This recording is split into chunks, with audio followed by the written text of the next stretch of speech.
வணக்கங்க. 4 நாள் கோயில் ட்ரிப்புக்கு அப்புறம் இன்றைக்கி வீட்டு சாப்பாடுங்க. மறுபடியும் என்ன தான் ஹோட்டலில் சாப்பிட்றது நமக்கு அவ்வளோ ஒன்றும் பிடிக்கலிங்க. அம்மனி கையால் வெறும் ரசம் வச்சு குடித்தாலும் நல்லா தாங்க இருக்குது.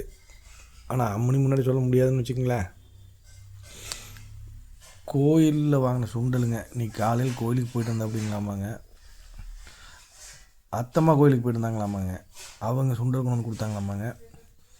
மிளகு ரசங்க. வெளியே கோயிலுக்கெல்லாம் போயிட்டு இருந்ததுனால சரி கொஞ்சம் தண்ணியெல்லாம் மாற்றி குடிச்சதுனால சளி பிடிச்சின்னு சொல்லி மிளகு ரசம் வச்சுருக்காங்க அம்மனி.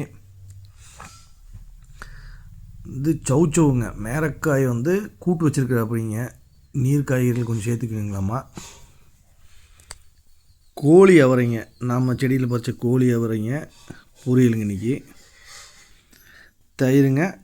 வழக்கம் போல் 200 கிராம்ஸ் ரைஸுங்க. சாப்பாடு 200 கிராம். வாங்க சாப்பிட்லாம்.